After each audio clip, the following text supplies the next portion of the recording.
This happened to me about 5 years ago. At that time, I had a lot of crazy ideas about life and wasn't afraid to say them. This behavior put me in conflict with most people, especially those closest to me. Like my parents, we would butt heads at least twice a week. It was usually my fault. I wasn't just a loud idiot, but I was also a slob. Don't get me wrong, I bathed religiously and had overall great hygiene. I fell short when it came to picking up. Whenever I would buy something, I usually wadded up the receipt and chucked it on the floor. Just sloppy stuff like that. I didn't realize how fast that stuff added up. Before I knew it, I couldn't see my floor, and to be honest, I didn't really care. Anyway, one day I said something very disrespectful to my folks, and my mom slapped me. She'd never touched me before, so I was a bit shocked. Instead of apologizing, I called her something I regretted, and this set my dad off. Some more words were exchanged, and he told me to get out. In my deluded brain, I thought this was no big deal. I'd crash my car until I had enough to get my own place. Then I'd never have to deal with their rules again. I had no clue how hard this was going to be. I grabbed my laptop and took off in my junky 1992 Civic. I worked that night as usual. Afterward, I laid down the back seat and tried to go to sleep. The parking lot lights made it hard, but I eventually managed to doze off. Around midnight, a banging woke me up. It was a cop. I told him the situation, but he said I had to move on regardless. I moved on to the next place, and the same thing happened. For the rest of the night, I hopped from place to place, being told to move on every time. Needless to say, I got very little sleep, and finally around 6 a.m. I caught a few hours in the Walmart parking lot. Later that day, I went inside the store and bought a few things, including a cheap sleeping bag and blanket. I noticed I was starting to get a tad smelly, so I cleaned up in the bathroom sink. The cracks in my theory were already beginning to show. Even after my bath and a liberal application of deodorant, I still felt dirty. I took another nap until I had to go to work. I was worried my whole shift someone would notice that I was wearing the same clothes as the day before. If they did, no one said anything. I headed straight for Walmart afterwards. This time I parked my car away from the lights, and I was much more comfortable now and quickly fell asleep. Sometime in the night, a noise outside woke me up. I assumed it was a cop, and when I stuck my head up, instead I saw a person rummaging through my glove box. He must not have seen me laying in the back. I was half asleep and more curious than scared, as I should have been. I sat up and asked him what he was doing. This must have scared him. He jumped up, out of the car, and peeked down into the back. When he saw me, his eyes got real big. He pulled out a knife and began leaning into the car. By now, I was squeezed between the seats. When I saw the knife, I grabbed the door and attempted to shut it. He got his knife-wielding arm in the door and tried pulling it open with the other. I was fighting against it, pulling the door with both hands. This seemed to go on forever. I was about to lose my grip when I saw a flash to my left. All of a sudden, the guy yanked his arm out and the door slammed shut. I didn't realize what was happening until I noticed a second man standing outside and saw the knife guy running in the distance. The second man walked up to my passenger side window and asked if I was okay. I assumed I was safe now and stepped out. I thanked him for chasing the man off. He explained he had been gassing up his car and heard the struggle. He turned around and saw the knife flashing through my windshield. The guy must have spooked and ran when he saw him coming. He asked what had caused the fight, and I explained that it was an attempted robbery. I had scared the guy and he pulled a knife. Then I explained my situation. He turned out to be very sympathetic. He'd said he'd been homeless a while after he left the army. What he did next, I'll forever be grateful for. He offered his driveway to me. We were strangers, obviously. He didn't know me from Adam, but he believed every man deserved a safe place to sleep. During the day, I was on my own. However, after work, I'd be allowed to park at his home. That way, I wouldn't be harassed by cops or worry about being robbed. I thanked him, yet again, and almost began crying. He introduced himself as Nathaniel. We shook hands and I followed him home. That night, I slept better than I had in a few days. I drove around that morning and thought about how terrible my life of freedom had been, and I was on the road to enlightenment, but it would take a few more days to reach my destination. I'd repeat the same pattern day after day. Wake up and take a shower with Nathaniel's water hose, drive up to get breakfast, hang out at Starbucks for the free internet until work, go to work, and then drive back to Nathaniel's to sleep. Not until the fourth day did I go inside his house, and I never asked before then. Neither of us knew the other, and I didn't blame him for his caution toward me. That fourth morning was a Saturday. About 7 a.m., Nathaniel knocked on my window and invited me in to have breakfast with his family. I was a bit nervous to meet them. He introduced them to me, one by one. They were all very nice. We made small talk, and when we'd finished, his wife said I could take a shower. I almost broke down right there. This woman had never met me until this morning and was treating me like a son. She reminded me of my mom, actually. I was beginning to see how much I'd taken my family for granted. After my shower, Nathaniel and his wife invited me to sit down and talk, and I was scared of what they'd say. I shouldn't have been. We just talked about my situation, and they asked what I had planned, moving ahead. I wasn't sure, honestly. Nathaniel did give me a great piece of advice. He asked if I thought my relationship with my parents was salvageable, and I figured it still was. He recommended I patch things up with them. He said he'd had a rocky history with his father. He'd always intended to reconcile with him, but he died before that could happen. He says he wishes every day that he didn't wait. Even if I decided I didn't want to go back home, I should at least tell them that I was sorry.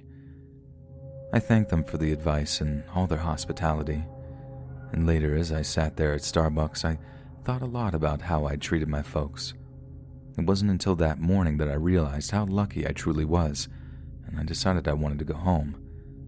Not so much for comfort's sake, but more so my parents would know that I was safe. At least, that's what I told myself. That evening, I called them. My mother answered. I made sure to apologize right away. I told her all that I'd learned over the last week, and I didn't mention the knife thing. I didn't want to scare her. Then I asked to speak to my father.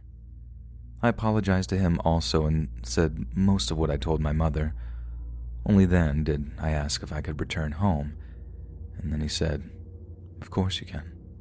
You're my son, and we love you." I broke down right then. I thanked him for being such a great father, and I said that I was on my way. I learned a lot in that week away from home.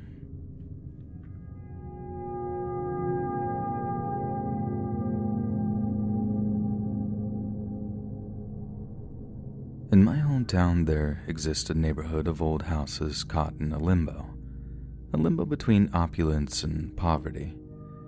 For several blocks in the eastern section of town, some of the finest homes ever built stand as a reminder of a better time. Better not only in the history of the neighborhood, but the city itself. From 1905, when the first home was built, until the late 1970s, the neighborhood was the most affluent in the state. Alas, as the century drew to a close, it slowly became encircled by hordes of the less fortunate, people some may call the dregs of society. Although most are actually hardworking human beings, living paycheck to paycheck, their amoral neighbors often overshadow them with their repeated criminal acts. As so often happens, many of those who called the neighborhood home for most, if not all, of their lives fled to safer parts of the city. Despite this, there still exists a few families determined not to let their historic area fall to the barbarians at their gates, so to speak. And this is where I become a small part of this much larger story. I attended an arts magnet high school near the center of the city. My senior year, I met and fell head over heels for a girl about a year behind me. Her piercing blue eyes and dark black hair melted my icy heart instantly. We dated exclusively for the next 2 years until I transferred to a university out of state. Her and I had been together around 4 months when I was invited to a party at her house. It was a July the 4th BBQ her family held every year. When she told me where they lived, I got a little intimidated. The house just so happened to be one of the most historically important in the neighborhood. I was afraid her parents wouldn't like me because of my background. This turned out to be a foolish concern on my part. They were actually a very nice pair of people and treated me like one of their own. Upon my arrival at the house, I realized the photos didn't do it justice. It was far larger than any home I'd ever been in, and the architecture was breathtaking. My girlfriend showed me around, then led me through to the backyard. The barbecue had just begun, and the smell was heavenly. While I waited for the food, I met almost everyone. I'd estimate that there were around 100 people in attendance. Everyone I met that day treated me as a social equal. My nervousness soon faded, and I had a good time, at least until the festivities were rudely cut short. I was making my way to get another soda when I heard a loud argument. It took a second to find the location. I noticed everyone was looking at the back wall. Only then did I realize the voices were coming from the alley running behind it.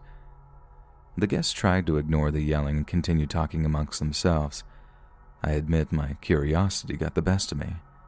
I moved as nonchalantly as I could toward the wall. I could tell both voices belonged to men, and one sounded very intoxicated. The longer it went on, the louder and lewder the talking got. I could see by their expressions the hosts were getting uncomfortable. My girlfriend joined me and apologized for the ruckus. Just then, a loud bang, quickly followed by two more, exploded from the alley. Most everyone instinctively crouched down. I took my girlfriend by the arm and followed the others into the house. A few of the older ladies were a little shaken up. Their husbands did their best to calm them down while we waited for police to arrive. I couldn't believe something like this was happening in such a nice neighborhood. I overheard the others talking, and they sounded the same. I must commend the police for arriving quickly. They asked their questions and allowed us to leave not long after. Despite my shock, I was eager to know exactly what had happened. After leaving the house, I circled around toward the alley. I pulled over and watched the police do their work. One sheet in the shape of a person laid stretched on the ground. Tape was blocking both ends of the alley. Nothing was clear from my position, so I left after 15 minutes. I continued south on the same road and passed through an area I'd never experienced. As far as the eye could see, the businesses, mainly pawn shops and liquor stores, had iron bars covering every bit of exposed glass. A man staggered down the street arguing with an invisible adversary. A little further on, a woman wearing a very short skirt leaned inside a car and talked to the driver. I could only assume that she was a lady of the night, as standing 2 blocks over were 2 other scantily clad women. The shooting made much more sense now.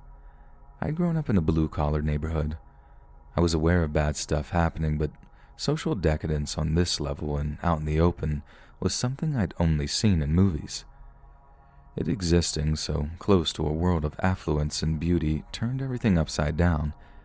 It was the most literal example of have and have-nots I'd ever witnessed. I wouldn't have to wait long to hear what happened. That night, on the 10 o'clock news, a report gave all the salient facts. The shooting apparently spawned from an argument over drugs. One man, a homeless addict, felt that he had been cheated by the other. When the homeless man confronted the drug dealer, a heated argument broke out. Said argument ended with the death of the homeless man. The dealer fled soon after the shooting and was still at large at the time of the story. I couldn't help but feel sorry for the dead man, drug addict or not. Fortunately, the shooter was caught and later convicted, and from what I've heard, the violent crime rate has only grown since then. Everyone in the area, rich or poor, seems to be suffering. Unfortunately, in things such as this, it seems everyone loses.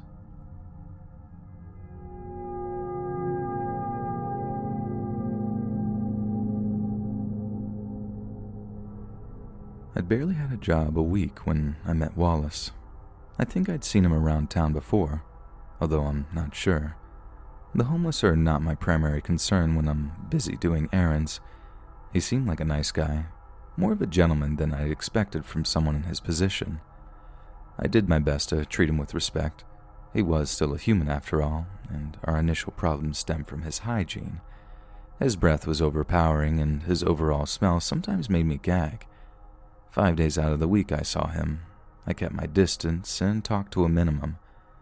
We got along as well as I did with any of the other regulars.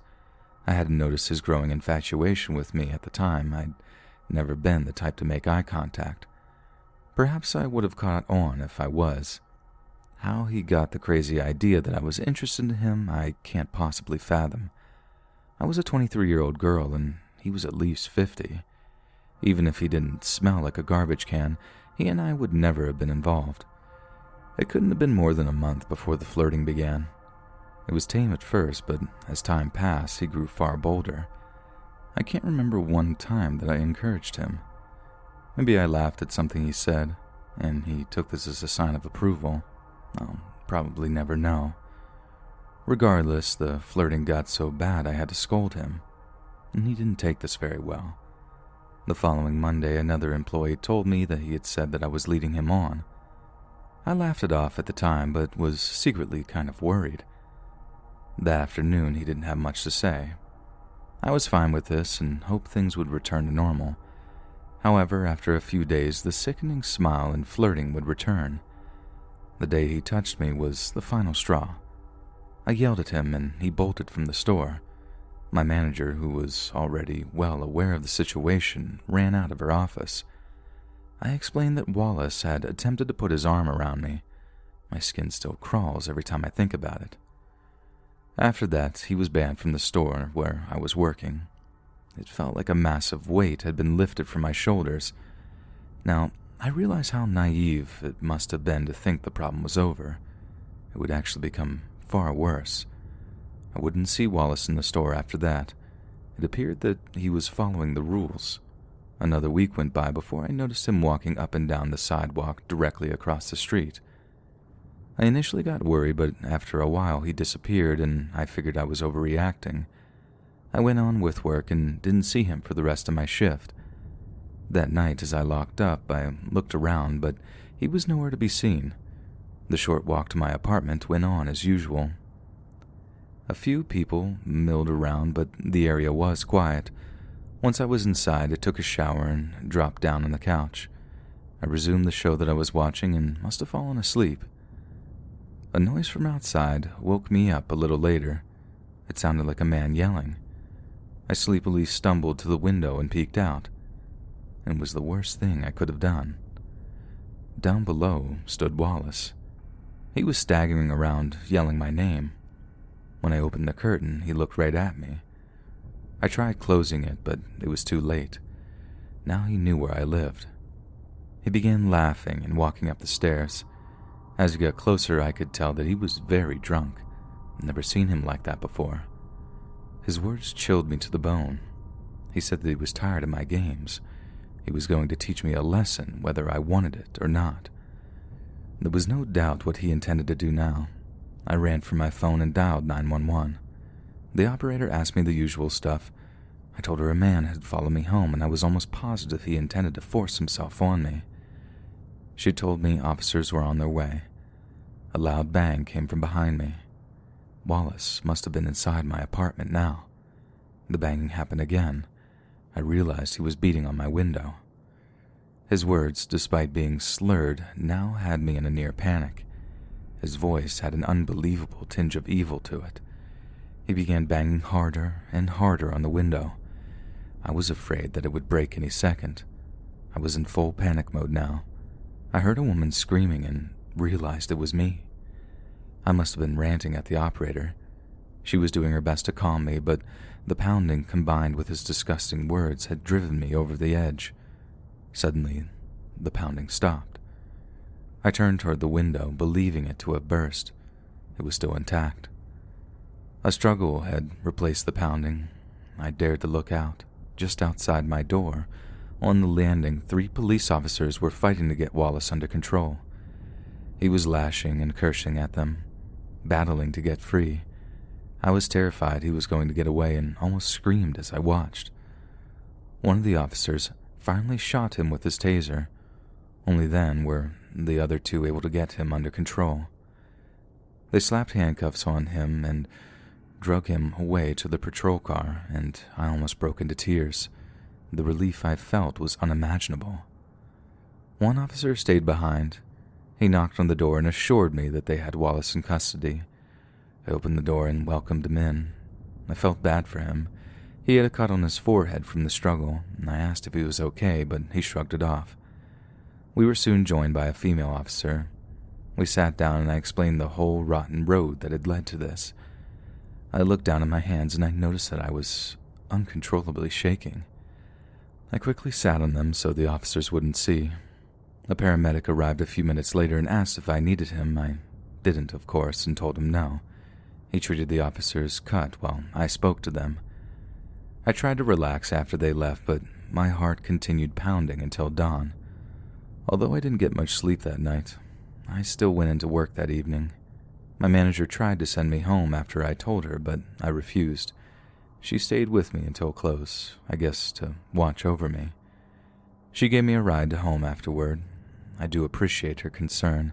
We still speak to each other on occasion, and it's been nearly 10 years, and she still treats me like a mother. She attended the trial every day with me. Her testimony did a lot to ensure Wallace's conviction.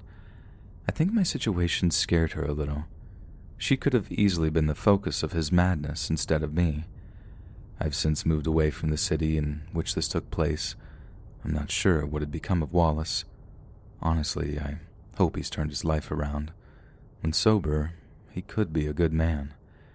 It only goes to show you how bad your life can become if you let alcohol take control.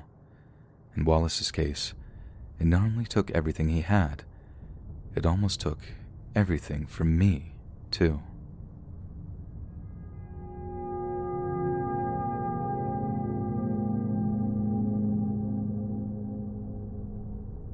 It's had to have almost been 20 years since this happened. I've had a severe head injury in between now and then, so it kinda can't remember a few of the smaller details. Nonetheless, the major points of that night will always stay with me. At the time, I worked for a local paper as a route courier. I was the guy who stocked the machines and provided papers to grocery stores. Nothing was different about that night as far as I can recall. I'd hit my first set of machines and was dropping off papers at the stores. I'd usually shoot the breeze with a few overnight cashiers at Kroger's for around an hour. He'd take his break and we'd smoke a bowl or three in my car. Kroger would normally mark the halfway point of my night. After leaving there, I'd cross over to the eastern side of town to my other set of machines. I was headed that way when I happened to notice them. Off to my right, maybe 30 yards away, I caught sight of 3 men running toward an alley. The closer I got, the easier it was to suss out what was happening. In actuality, 2 men were chasing another man. I have no clue why he ran into the alley, but he did. He slowed to turn the corner, and they caught up with him. One man, the bigger of the 2, punched the victim in the back of his head. The victim fell, and his attackers began kicking him. I didn't know the reason behind the fight, but I didn't like the odds. I pulled into a nearby gas station and ran toward the alley. When I was within 20 yards, I yelled at the pair to stop kicking the man. They'd made their point. They ignored me and continued kicking. I drew my pistol and fired into the air.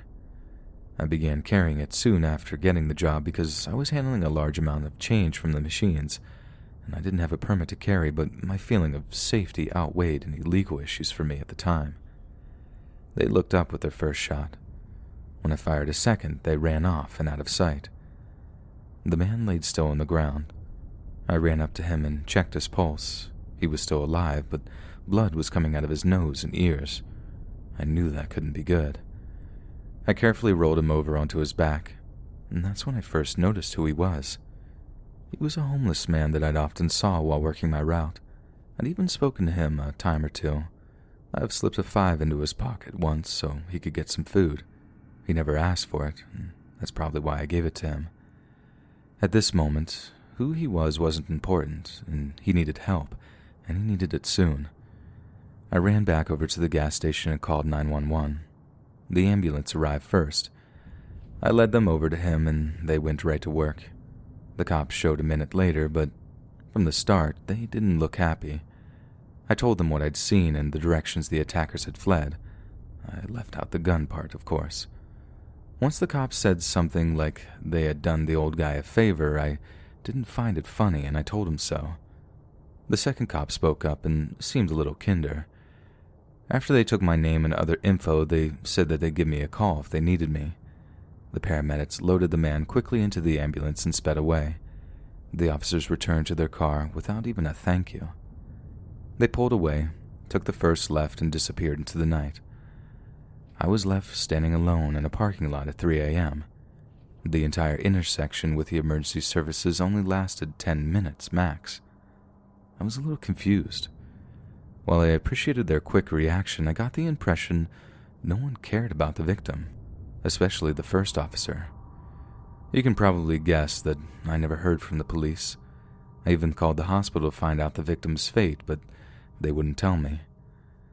I didn't see him around after that, so I assumed that he may have passed.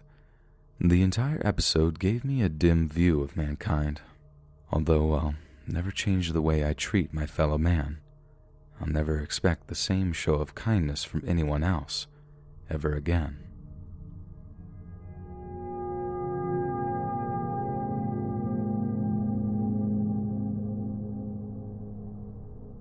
Way back before I was married, I volunteered at several homeless shelters in California. I'd always intended to go back once our kids started school. Well, you know how life gets away from us. I wouldn't be able to return to volunteering until both our children moved away for college. I don't regret making my kids my focus all those years, but nevertheless, once I had the time to myself, I felt the call to help very strongly. Our town didn't have any full-blown shelters. I did some research and found a position at one of the community kitchens. These organizations offer a hot meal for anyone who needs it, facilities to shower, even provide connections to programs that help them get off the streets. I'm proud to tell everyone I meet that I'm part of it. Unfortunately, even in a place full of so much hope, terrible things can happen. It was 2017 and I'd been with the kitchen almost 2 years.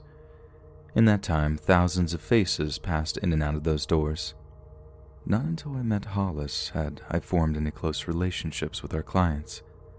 This wasn't what you may think. We were not engaged in any physical relationship of any type. I saw him as almost a father, and I believed he viewed me like a daughter. Hollis wasn't an alcoholic or addict like many of his fellow homeless. He had fought in Vietnam. Upon returning stateside, he had a difficult time readjusting. Since he was unable to hold down any real employment, he soon ended up on the streets. He'd been on and off of them multiple times over the years. He had once lived with a daughter for a short time, but they became estranged. I didn't ask what had caused the rift, but it did appear to sadden him any time it came up. I tried to convince him to call her a few times, but after he refused the last time, I didn't push the matter. In the end, it wasn't my business anyway. I was just there to help, and if the person doesn't want it, there's not a thing you can do. Among the other regulars I saw on a daily basis, Barney was perhaps one of the worst. He was everything Hollis wasn't. I don't think there was an instance in which I spoke to him when his breath didn't reek of booze. He tried to bully the other clients, and several of the women told me that he tried to force himself upon them. I didn't like the man, but I did all I could to help him, just as I would any of the other visitors. He'd sometimes tried to kiss up to me, often flashing his toothless grin and telling me how pretty I was looking that day. I ignored his behavior. I just assumed he was doing it to get something. I wouldn't find out until later that his motivations came from a much baser place. September 25th, 2017 was a day just like any other. The morning had seen a brisk turnout, and we expected the same for dinner. I was cleaning up in the dining room when Hollis came in. We had a brief conversation, and I gave him a short hug before he left. It was something I'd done countless times. I returned to the kitchen and began prepping for that evening. About an hour passed, and I heard screaming coming from the activity room.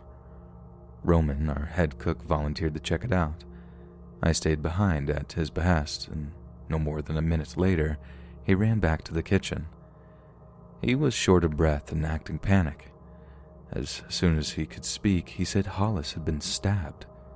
and was dead. I didn't believe him and ran out to see for myself. On the floor laid Hollis with a pool of blood surrounding him.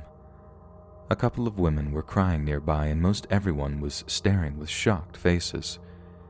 He wasn't moving, and only then could I accept the truth. I collapsed at his feet, joining the others in weeping. The paramedics arrived within a few minutes and whisked him away. We all knew that there was nothing they could do. Only then did I ask who had done it. More than one witness pointed at Barney. I looked around for him, but they said that he'd walked out after the stabbing. I'd always known he was a bully, but I'd never known him to be violent. When I asked for the reason, no one answered me at first. They all had guilty looks on their faces. I then demanded they tell me. Finally, one of the women nearby said, "Well, ma'am, Mr. Wallace came into the room and Barney got in his face. He said something like, 'Don't you dare touch her again, she's mine and you know it. Don't you ever lay hands on her again, I mean it.' Mr. Hollis laughed and asked Barney who he was talking about. Barney then said, 'Well, you know well who, Booker, Jeanette in the kitchen.' This made Mr. Hollis roar out in laughter. He put his hand on Barney's shoulder and said, 'You're a riot, Bates.' Then he laughed even louder.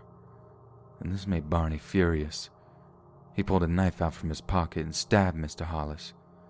Mr. Hollis dropped dead where he stood, and Barney turned around and walked out, calmly. I was speechless. No idea what to say.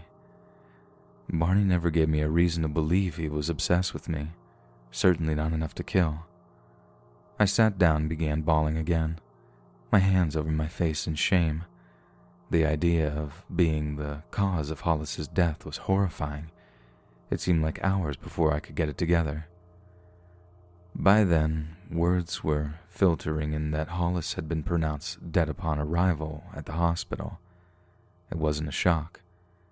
Once the police decided I was free to leave, one of the other volunteers drove me home. I was still a mess and useless to the kitchen. Even as late as bedtime that evening, I cried myself to sleep in my husband's arms. I took a few days off to decide if I was continuing at the kitchen. During that period, I was happy to hear Barney had been arrested.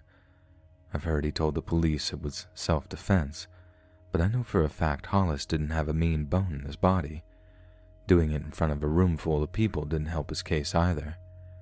He wisely took the sentence that he was being offered and most likely will die in prison. After the funeral, I decided to return to my job at the kitchen. I don't think Hollis would have wanted me to give up on helping people. I won't lie. It's been hard working every day without Hollis being around, knowing everyone knows the reason why. I know I would have been miserable if I hadn't. While returning to work has been difficult, forming any bonds with the clients, well, that part has been far harder.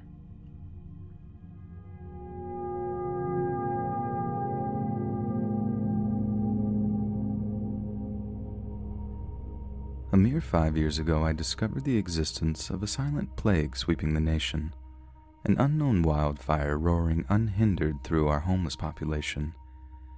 In America, the less fortunate, those forced to live on the streets, are almost invisible to most of us. I too once looked at them with disgust, even derision, if I looked at them at all.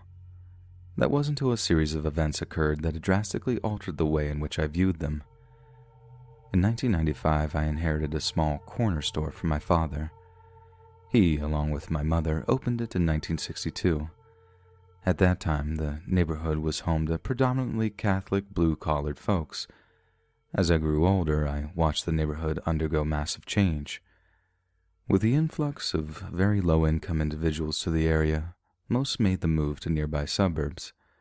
Such a large exodus of the population naturally caused the area to financially implode. With time, even the newer arrivals would move on, leaving a gaping hole in the area's housing market. Eventually, as the 1980s came to a close, the overwhelming majority of the area had been redeveloped into industrial space and chain stores.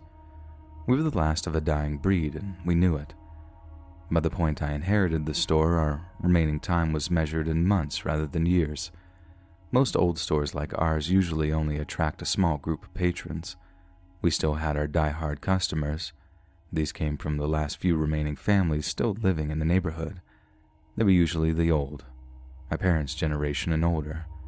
The overwhelming remainder were drawn from the homeless and very poor. Low-end wines and beers made up almost 40% of our monthly sales. It was a sad way to see such a once vibrant area turn out. Despite my dislike of their lifestyle, the homeless calling the neighborhood home were keeping our doors open. A small group of these men and women would even become my friends, or at least acquaintances. Two men, Jeffrey and Franklin, were probably the ones I saw the most. Both were jolly old men who shared a love of fortified wine and dirty jokes.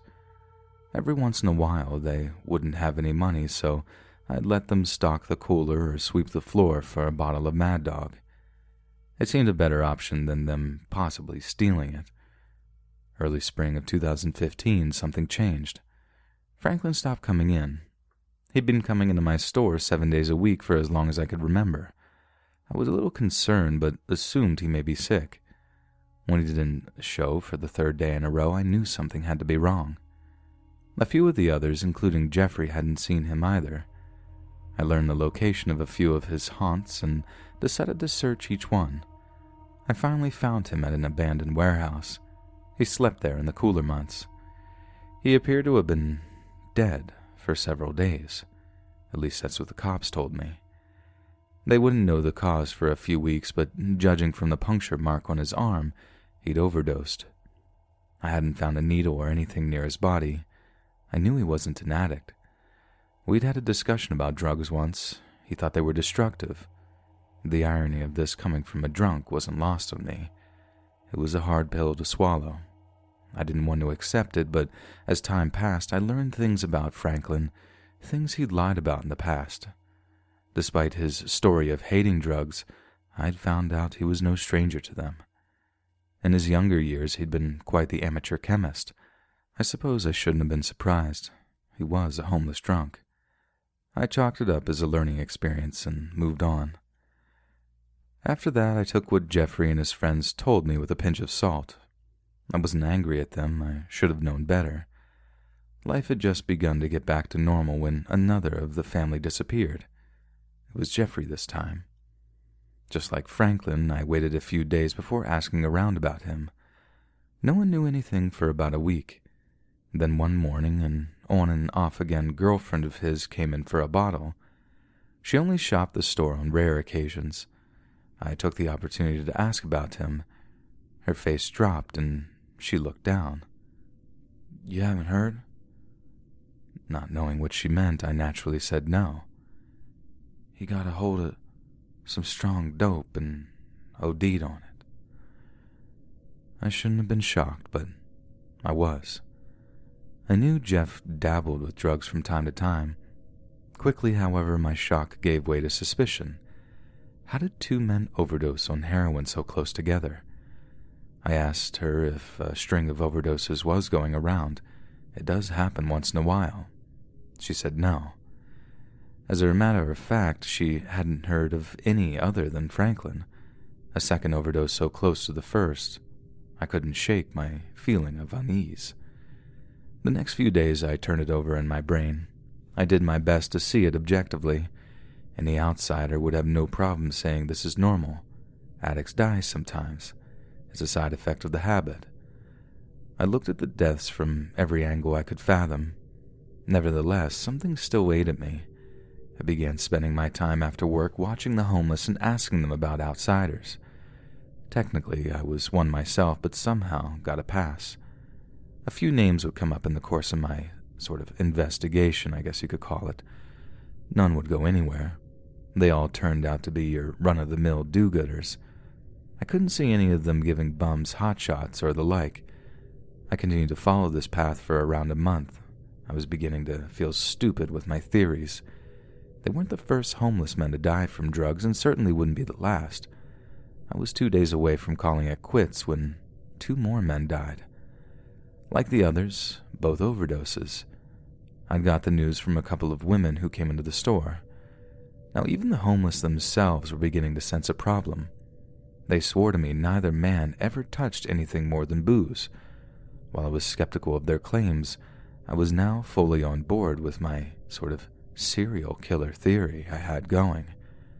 I wanted to go to the police, but knew I'd be rebuffed without any proof. That night, I hopped online and searched for other homeless deaths in the city.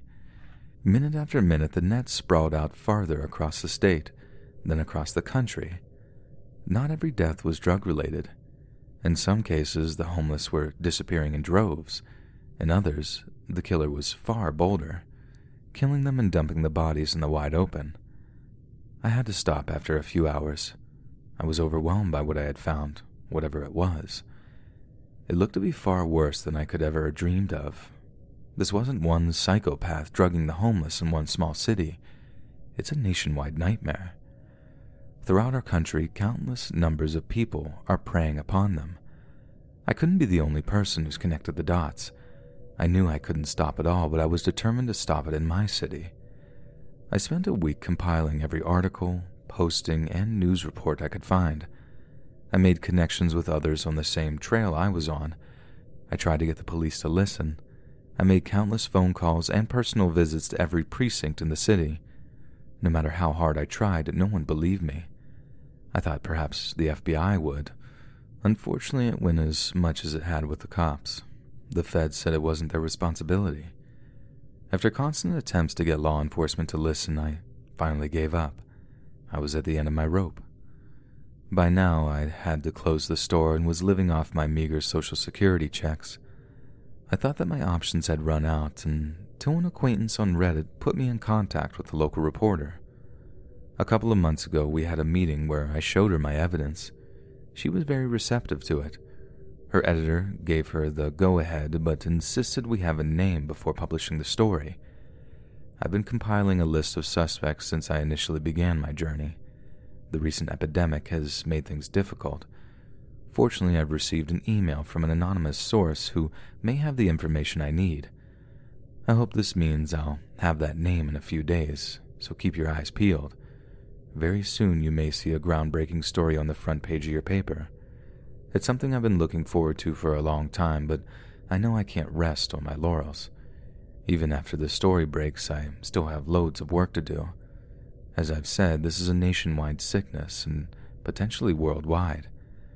This name will just be the first of many, God willing, but please be patient. I'll keep you all updated. Let's hope this meeting goes well, and if so, it may mean we're truly on the road to ending this evil blight on mankind, once and for all.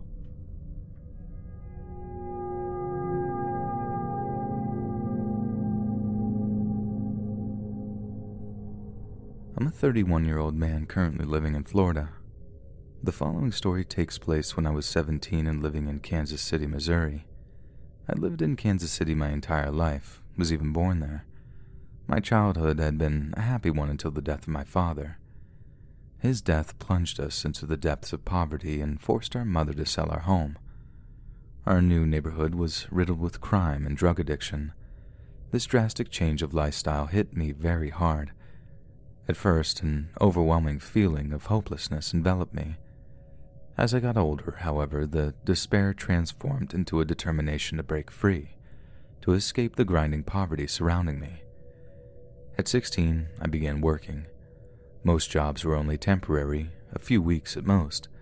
Then, just after my 17th birthday, I got my first real job. I got on at a neighborhood grocery store as a bagger. The shifts seemed to drag on forever and pay was awful. On the upside, you were allowed tips. Too bad nobody offered them. As terrible as that job was, I have a lot of happy memories. All of the other baggers were around my age and we were constantly messing around.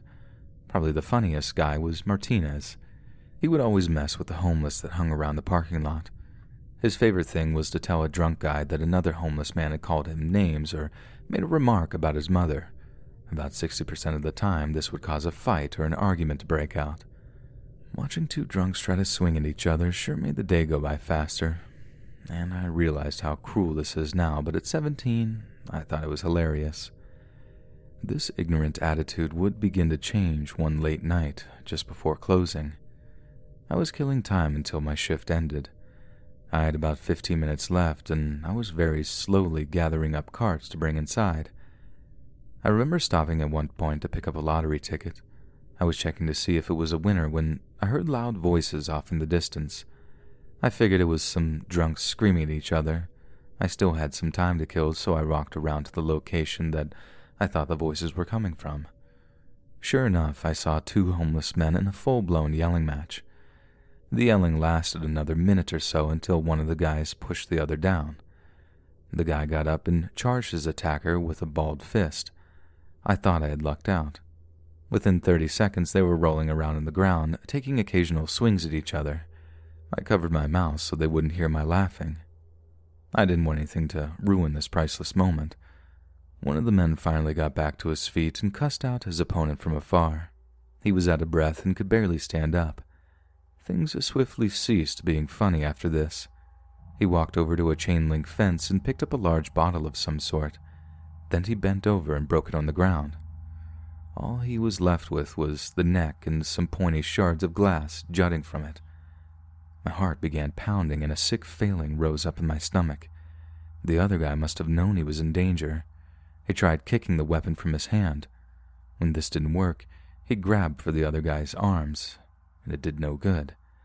The guy with the bottle easily pulled away and slashed his opponent's arms. When he retracted back in pain, the bottle guy stepped forward and plunged the improvised weapon into the opponent's guts. I gasped, but quickly covered my mouth to stifle it.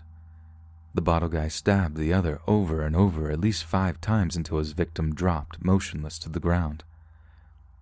The second the attack ended, I rushed back into the store. I said nothing, instead ran straight into the customer service booth and dialed 911. The last few employees hovered around me and watched as I spoke to the dispatcher. I stayed on the phone until a cop car arrived a few minutes later. I stood at the doors and waited for them to come in, but they didn't. I couldn't wait any longer and ran out to them instead. One cop seemed kind of startled, but I didn't care. I just pointed towards the scene of the attack and yelled, "Help him," and "Hurry up," at least 3 times. They just stood by their car and stared at me. My impatience caused me to make a foolish mistake. I ran off towards the scene, not taking into account whether the killer was still there.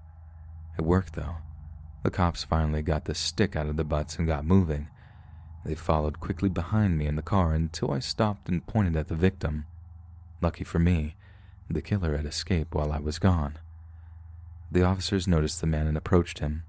An ambulance arrived mere seconds later and the paramedics went to work trying to save him. Meanwhile, I'm describing everything I saw as it happened and acting out the scene for the cops. I must have looked like a huge moron. Another 2 cars joined us at some point. They were parked down by the store entrance questioning the other employees. I'm not sure how long the cops kept us at the store. I didn't make it back to the house until about 3 a.m., but I had to walk. The entire journey, I was looking all around me, hoping a crazed bum with a broken beer bottle wasn't waiting around the corner. The next morning, I told my mom and brother what had happened. My mother was terrified and tried to get me to call into work that evening. I went anyway. The minute I walked in, the other baggers were crawling all over me. They had loads of questions. I answered each one probably 10 times. My manager even pulled me aside to inquire if I was okay to work. I told her I was. Only then did she let me know that the man had died at the hospital. It shocked me, but after what I'd seen, I can't say it was unexpected. The rest of my time working there was far less action-packed. We had our occasional shopliftings, but nothing else. I never found out if the killer was caught. The cops didn't seem to even care either way. One less bum, I suppose, in their mind. It's a mindset even I was once guilty of. Maybe a time will come where all human lives have equal value. It would be an awesome thing, but considering the unrest currently tearing our country apart, I don't expect it will ever become a reality. Hey friends, thanks for listening. Click that notification bell to be alerted of all future narrations. If you got a story, be sure to submit them to my subreddit, r/letsreadofficial, and give and receive feedback from the community, and maybe even hear your story featured on the next video. And join my Discord to interact with me and other listeners directly.